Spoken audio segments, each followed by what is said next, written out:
Monsieur l'honorable député, monsieur le maire Adama Diallo, monsieur le maire de la commune de Gossas-Gambiaye, de Colobane, monsieur le président du conseil départemental, madame la maire Ndeye Dabo, notre tata, monsieur le président de l'amicale, notre grand communicateur Elangom, chers étudiants. En tout cas, moi, c'est avec un grand honneur que le président du conseil départemental, votre parrain, m'a choisi pour vous présenter sa réflexion. Je pèse bien. Ce que je vais vous présenter, c'est la réflexion du président du conseil départemental par rapport au thème que vous nous avez soumis. Donc, tout le mérite, président Ali. Mais aussi, lui remercier du choix porté sur ma modeste personne. Parce que c'est ce matin qu'il m'a dit que venez me présenter le thème de cette conférence-là. Et cela m'a fait beaucoup plaisir. Parce que nous sommes tous passés là où vous êtes. On a été étudiants avant de se retrouver aujourd'hui dans les milieux professionnels. Donc c'est un honneur pour nous d'être à vos côtés et de partager certains concepts de la vie qui vous concernent, surtout la vie étudiantine. Donc, monsieur le président, encore une fois plus, moi je vous remercie parce que votre choix m'envoie droit au cœur. Très bien, véritablement. Donc, par rapport au thème, on nous parle de l'abandon des étudiants en milieu universitaire. Et forcément, on parle des causes, conséquences et solutions. Ces trois concepts forment un ensemble. Parce qu'on ne peut pas parler de conséquences sans parler de causes. Mais face à toutes sortes de fléaux, il faut essayer de trouver des solutions. C'est notre réflexion donc va porter sur ces trois concepts que nous allons essayer d'éclaircir ensemble avec vous. Donc, par rapport à l'abandon des études en milieu universitaire, qui est un phénomène préoccupant, qui atteste les performances éducatives et le développement socio-économique. Comprendre ses causes, évaluer ses conséquences et proposer des solutions est crucial pour y remédier efficacement. Maintenant, les causes de l'abandon.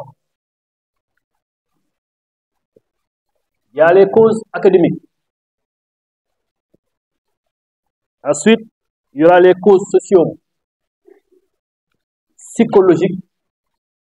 Et enfin, on va essayer de développer les conséquences de l'abandon universitaire. Pour ce qui est des causes académiques, il y a le manque d'orientation et d'information. Dans toute chose, il faut savoir bien s'orienter.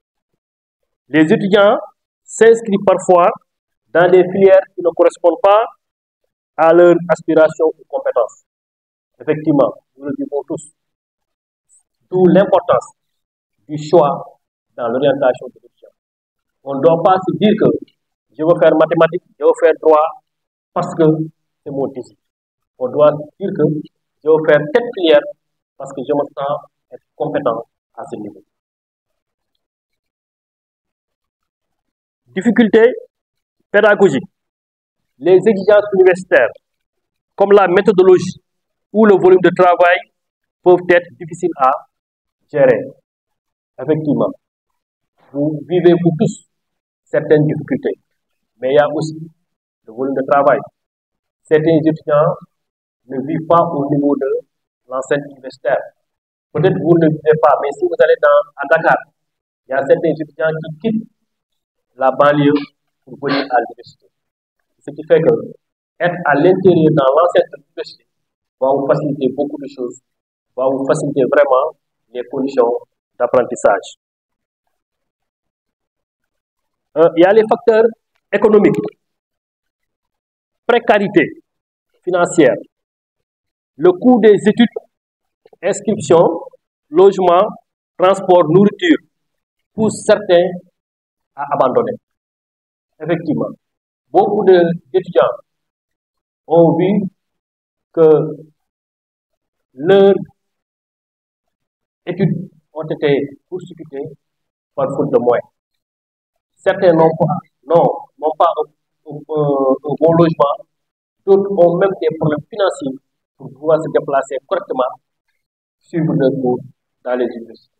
Toujours, je prends toujours l'exemple de l'université de Dakar, qui vraiment est à un niveau excentré, que ce n'est pas tous les étudiants qui ont la possibilité d'habiter dans les environs, mais même dans l'enceinte de l'université.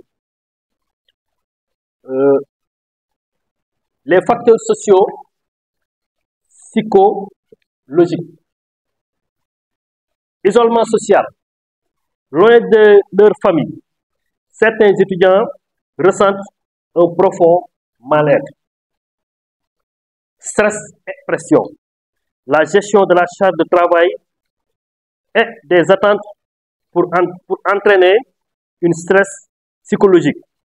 Effectivement, des fois les conditions d'études pour vraiment bouleverser l'étudiant de sorte qu'il a d'énormes difficultés pour suivre correctement donc vraiment ses cours. Il y a aussi les facteurs institutionnels, surpopulation des amphithéâtres, l'accès limité aux ressources pédagogiques, place manuelle, professeurs et découragement. Vous savez que à l'université de Dakar, je ne sais pas actuellement ce qui se passe, mais il fut au moment, il y a des amphithéâtres, il faut être là-bas à 6 heures si vous voulez avoir une bonne place. Je ne sais pas si c'est ça que vous vivez ici ou pas, mais dans certaines universités, pour avoir une bonne place, il faut être là-bas à 6 heures ou à 6 heures et demie. Donc cela aussi fait partie vraiment des cours qui poussent des fois les étudiants au découragement. L'absence d'accompagnement. Peu de soutien pour les nouveaux étudiants dans leur adaptation à la vie universitaire. On l'a tous vécu. Vous savez, il y a beaucoup de jeunes souvent découvrent les grandes villes après le bac. Ça, souvent, avec ce changement de milieu, il y a de fortes chances que les étudiants puissent avoir des problèmes à s'adapter au nouveau environnement.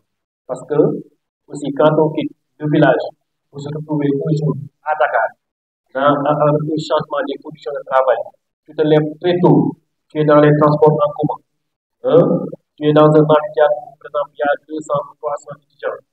Tout ce décor qui change autour de vous pour impacter vraiment sur votre rendement scolaire. Il y a les conséquences pour les étudiants. Je parle donc des conséquences de l'abandon maintenant universitaire. Les conséquences pour les étudiants. Perte de temps et de ressources. Les années investies sont gaspillées parfois sans qualification. Frustration et perte de confiance. Cela peut entraîner un sentiment d'échec ou de marginalisation. C'est une réalité que nous vivons. Parce qu'il y a ces gens, on peut être à l'université. À un certain moment, on a des problèmes pour passer. Et tu te sens être quelque part coupable. Faire, par exemple, 5 ans sans faire la licence, des fois, ça peut te pousser à un découragement. Ce sont ces conditions-là, également, pour pousser des fois l'étudiant à se décourager. Et les conséquences pour les familles. L'impact familial. L'impact financier. Les familles ayant investi dans l'éducation subissent des pertes économiques. Déception morale. L'abandon peut engendrer des tensions familiales. Effectivement. Parce que vous savez que souvent, les familles portent beaucoup d'espoir sur les enfants. Surtout quand ils ont le bac et qu'ils sont à l'université. On se dit que ça me donne de mon université. Il va bientôt réussir. Donc, pour vous dire que les parents portent beaucoup d'espoir sur vous une fois que vous franchissez le niveau terminal. C'est la raison pour laquelle, en cas d'échec à ce niveau, cela peut se répercuter sur l'environnement familial. Parce que beaucoup de parents, les parents investissent beaucoup d'argent. Et au finish, si l'étudiant, si l'enfant ne réussit pas à réussir, ça peut vraiment se répercuter sur l'argent, sur la famille. Parce que de eux, peut-être l'argent qu'ils ont injecté sur vous, ils pouvaient être ça ailleurs. Et cela peut vraiment se répercuter sur la famille, et créant même des tensions au niveau de la famille et même au niveau de l'environnement du quartier où vraiment vous vous soutenez.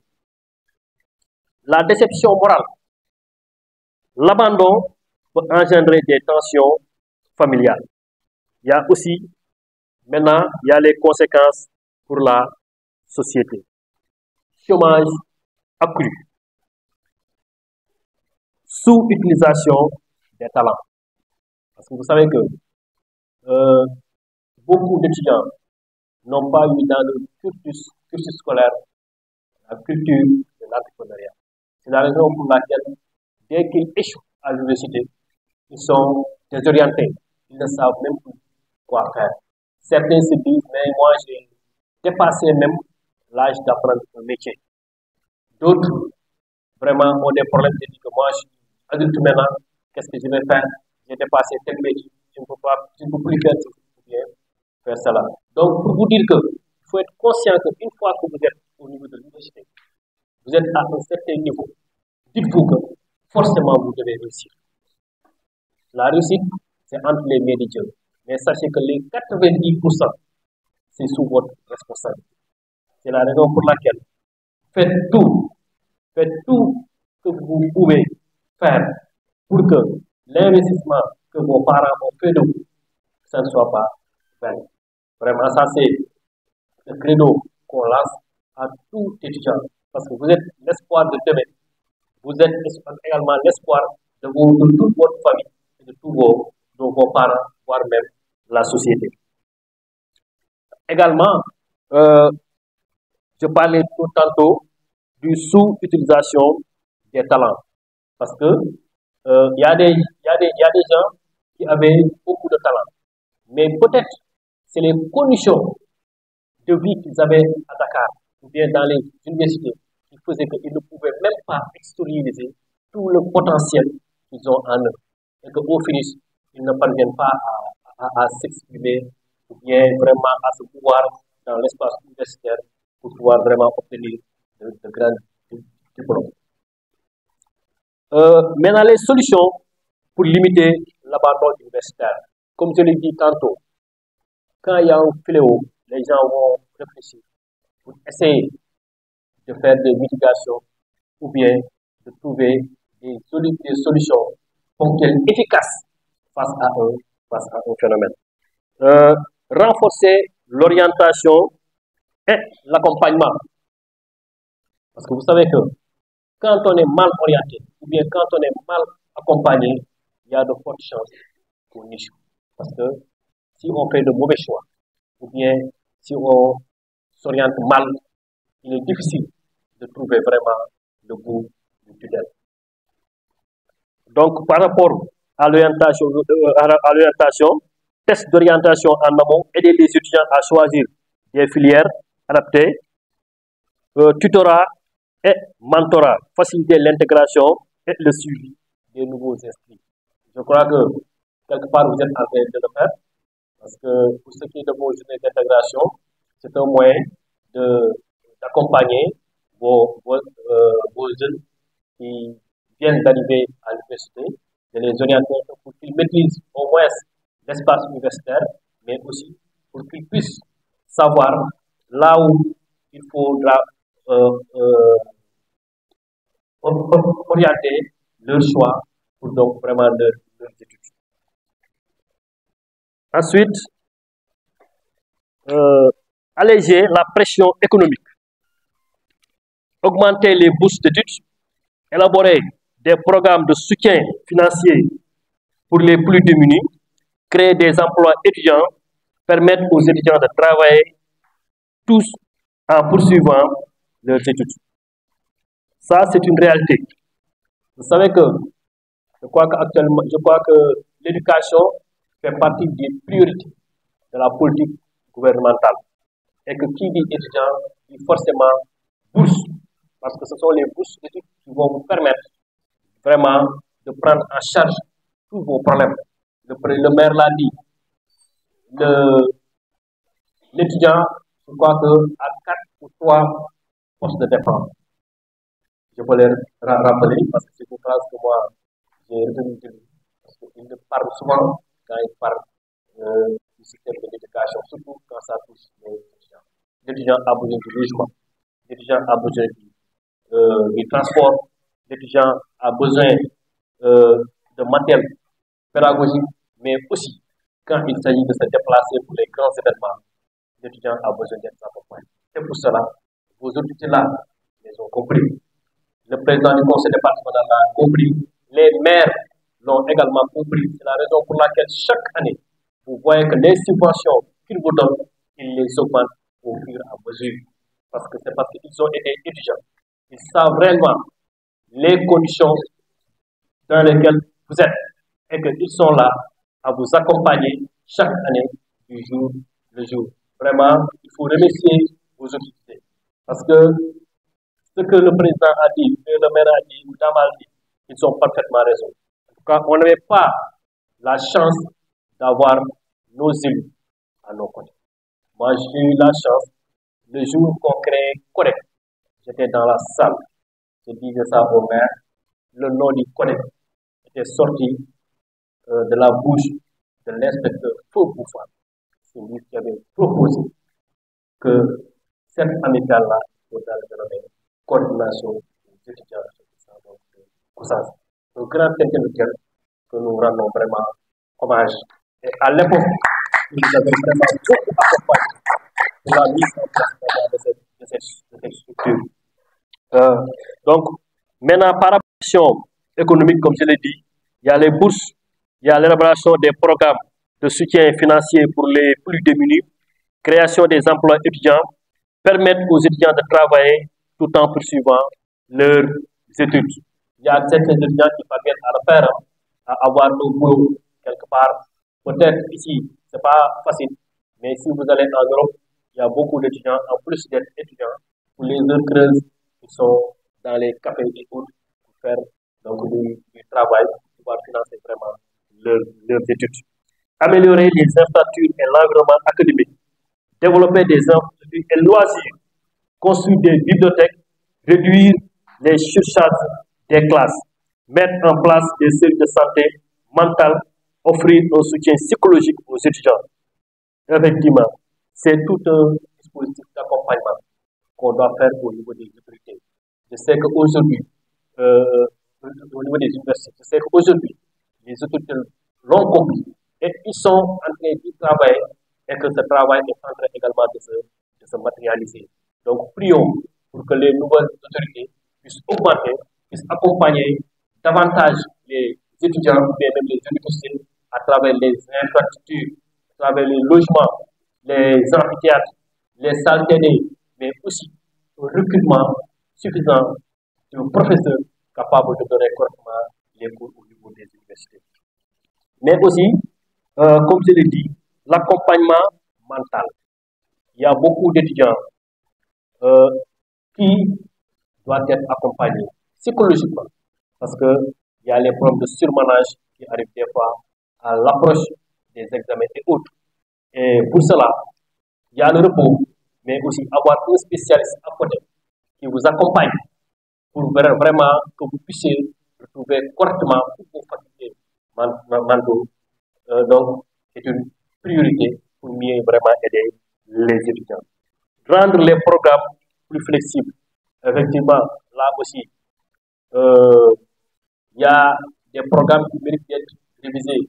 Je ne suis pas dans le milieu universitaire, je suis dans la formation professionnelle, mais je sais que nous, dans notre système, les programmes sont révisés continuellement.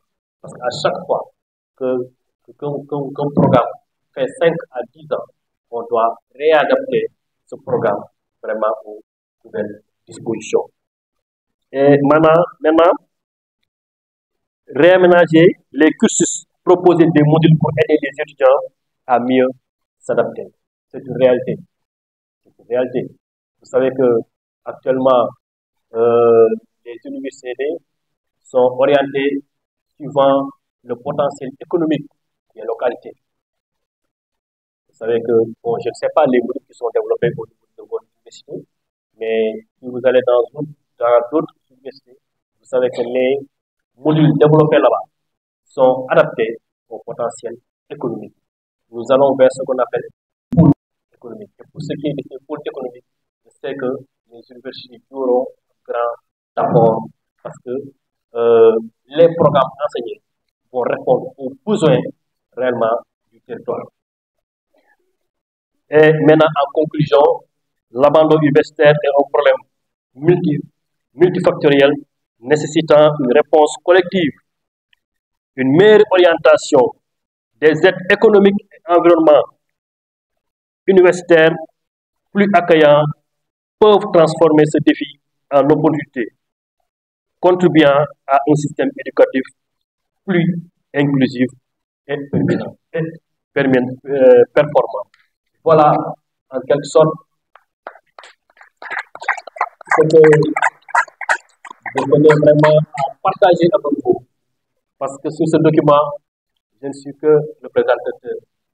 Tout le mérite et la réflexion revient à nos parrains que nous avons l'honneur de l'accompagner ici. Je l'ai dit tantôt, vous avez choisi un grand homme. Moi, je m'appelle l'intellectuel. Parce que si vous le suivez, moi j'ai eu la chance d'être dans le même quartier que lui. Je connais très bien son cursus. Je sais que c'est un battant. S'il est aujourd'hui ici, c'est parce qu'il s'est donné à fond pour arriver là où il est. Il a fait l'université de Dakar, après une maîtrise. Il a été dans l'enseignement pour devenir greffier. Donc, pour vous dire que c'est par son application, son courage, son engagement qu'il a pu vraiment être à ce niveau. Donc, je vous instruis, je vous dis qu'il faudra que vous vous inspirez de sa personne. Il est un passionné de l'écriture. Je sais qu'il vient de terminer un ouvrage que nous allons partager, nous tous, parce que je sais qu'il a beaucoup travaillé sur cet ouvrage-là et que ça sera très bénéfique pour les jeunes.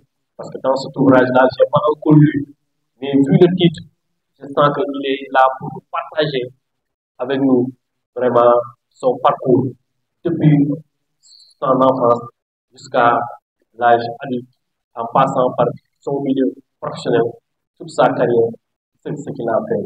Donc vous avez vraiment bien choisi sa personne pour qu'il soit aujourd'hui le parrain de vos journées. Moi, je le remercie personnellement parce qu'il a voulu vraiment m'associer à la journée d'aujourd'hui.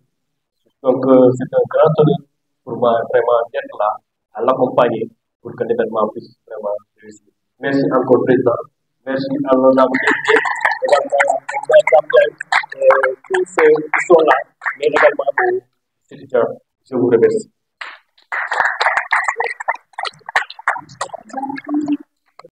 Conseil départemental, passé sur beaucoup d'interpellations. Peut-être que je ne vais pas y revenir, mais j'ai essayé quand même de noter quelques remarques que vous avez à formuler ici. Par rapport à l'abandon des étudiants, c'est une réalité que nous constatons nous tous. Mais le principal problème, souvent, c'est les conditions de vie au niveau de l'université qui causent souvent ces problèmes d'abandon très tôt. Il y a des étudiants qui ont un fort potentiel, mais avec les dures conditions de vie au niveau de l'université, ils sont obligés donc vraiment d'arrêter ou bien donc de prendre une autre piste, faire un concours peut-être et dans l'avenir et de revenir. Il y a des gens qui l'ont fait. Peut-être ils étaient dans des familles un peu divisées, mais à un certain moment, ils ont opté d'aller faire un concours à un autre niveau, mais après, ils ont eu le courage de revenir pour devenir aujourd'hui de grands docteurs et de grands administrateurs civils. Ça, j'en veux pour exemple vos deux mentors-là. Adama Diallo, il est administrateur civil.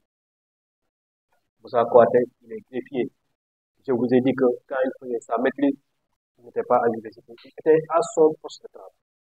Donc, pour vous dire que tout est question de courage, d'engagement, mais surtout de détermination.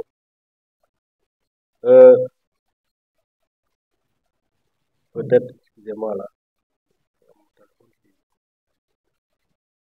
L'autre élément, c'est par rapport au choix du campus 7. Bon, là, c'est au niveau des services d'orientation. Peut-être qu'ils ont leur mécanisme d'orienter les étudiants. Je crois qu'ils sont les seuls